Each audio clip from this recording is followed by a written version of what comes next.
Yep. Just wait. Van Guggenheimer, or however you say his fucking last name. Yeah, it was just a payback for California. Two race car drivers who can't stand each other, one wrecked race, and a team owner so angry he called out the whole thing on live radio. If you love NASCAR drama, this one is for you.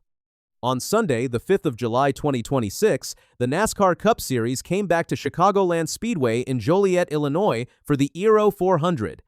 And what happened between Austin Hill and Shane Van Gisbergen, who most fans just call SVG, turned an ordinary afternoon into one of the biggest talking points of the year. Let me set the scene for you. Austin Hill was running near the back of the pack, sitting in 28th place. He was driving the number 33 car for Childress Racing. As the two cars headed into turn 3, Hill moved down the track to block SVG's air. Now, if you don't follow racing closely, blocking the air just means using your car to mess with the air around the other guy's car, so it slows him down a little. It's a totally normal move. Drivers do it all the time. But here's where things went wrong. SVG did not slow down, not even a little. He drove into that corner way deeper than Hill did, and he plowed right into the back left of Hill's car. Hill's number 33 spun hard and smacked into the outside wall. Just like that, his day was done. He had only finished 47 laps out of 267. And to make it sting even more, this was already his second time not finishing a race in just 3 weeks. Now, Austin Hill was not going to let that slide. His team was working on his busted car on pit road, trying to patch it up. His crew even begged him over the radio, saying, "Big picture, Austin, please." They wanted him to keep his cool. But Hill rolled back out onto the track, drove up to SVG's car while everyone was going slow under caution, and slammed right into the driver's door of SVG's number 97 car.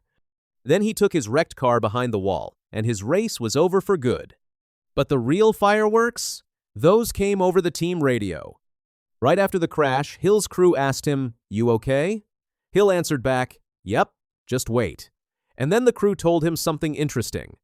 They said, "Okay, don't talk about it." They even repeated it, "Don't talk about it." Why would they say that? Well, here's a little inside secret about NASCAR. In recent years, when drivers get payback on each other, NASCAR usually only steps in with a penalty when the driver actually says out loud that he meant to do it. So telling Hill don't talk about it was really a smart way of saying, don't give NASCAR a reason to punish us. And by the way, one of the spotters had a funny moment trying to say SVG's last name. He blurted out, "Van Guggenheimer," or however you say his last name. That little line is actually where NASCAR's own video title came from. Now let's get to the man everyone is talking about, Childress. He's the team owner, a NASCAR Hall of Famer, and he was absolutely furious.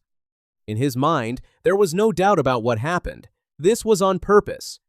Over the radio, Childress let it all out.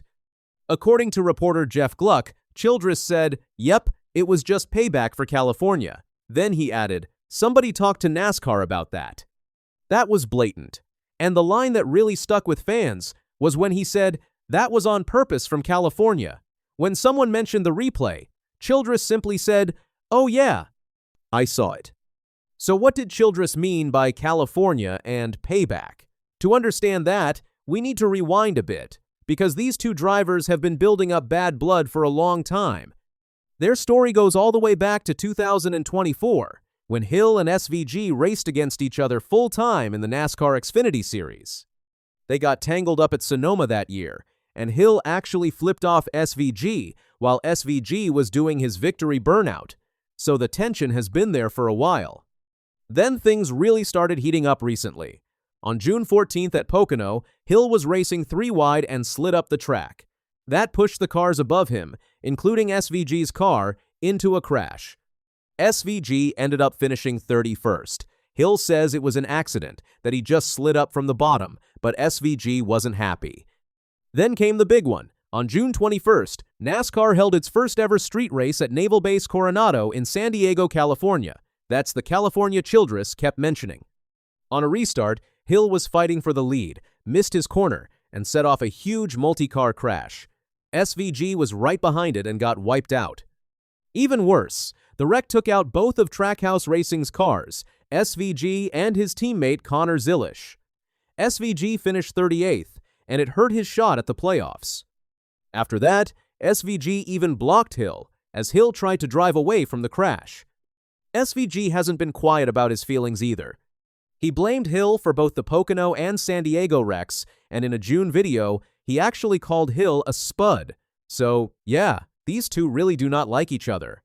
That brings us back to Chicagoland, which was the third time in just 4 weeks that these two banged into each other. But this time, Hill came out on the losing end. So what did Hill himself have to say about it? After getting checked out at the care center and being cleared, he mostly just shrugged. When asked about the crash, he said, "I'm sure y'all have seen the replay, so if I have to explain it, people probably need to get glasses." That's Hill's way of saying the video speaks for itself. When reporters asked if it was payback for San Diego, Hill played it cool and said, "I have no idea." And when they asked if SVG should be punished, he answered, "Possibly. If there's definitive evidence, I'll leave it in NASCAR's hands." He never flat out accused SVG, but he made it clear he thought the replay told the whole story. Hill also explained his side of the moment. He said, "I was entering the corner normal. Everyone blocks everybody's air off, right? That's the way these cup cars are.